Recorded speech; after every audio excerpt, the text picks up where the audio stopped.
a marketer, the way I think of things is that retirement is like you have a whole new client.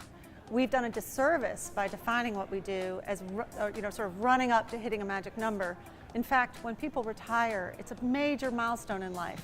And I think it presents a real opportunity for advisors to look at that very differently. And if you will, to think about it as something that they can package and promote more effectively to make sure clients see the value of the advisor relationship all the way through the retirement years. So the first thing that means to me is to define a retired client experience and to step back and see what might be different from when those clients were in their working years and how retirement may have phases. And we've been hearing a lot about that at the conference here, that retirement isn't one long straight line. It's several phases of people's lives.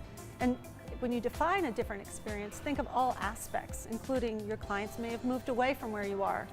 There's a lot you can do to change your practice by defining a unique retired client experience. I've been doing a lot of research with consumers. Because of what we've done in defining retirement as what you save and invest and get there and hit the number, a lot of clients are shaking their heads and saying, what am I paying for these days? Unless the practice has made the retirement advice process really dynamic.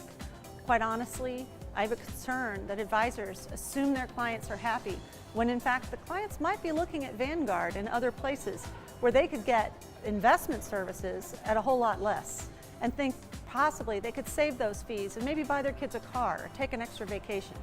So that is a risk that exists. While there's this opportunity to make retirement an even better part of an advisor's practice, it's a risky area if you're not delivering. As a marketer, the first thing I'd say is, as I said, define a client experience.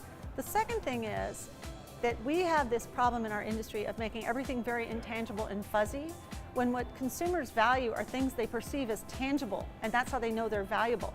So look at the tools you have and create new client deliverables that people can touch and feel and see. You can roll them out and say to people, here's what you're going to get from us in retirement. These are the services.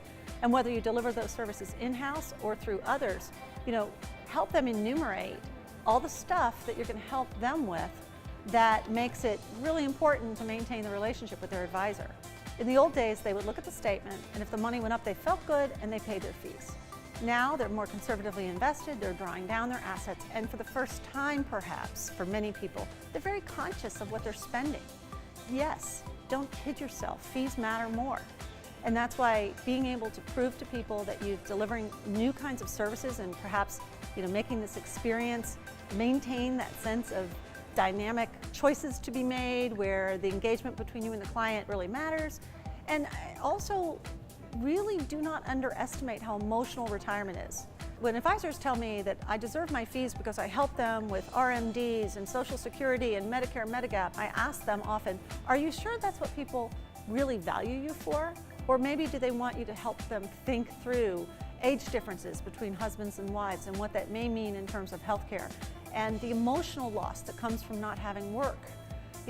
Those emotional connections, those really human touches, which are like life coaching, they really add value because while you may have a retirement party, retirement can be scary for people. So I would encourage you to be both better defining what you do, better packaging what you do, and putting more heart into it.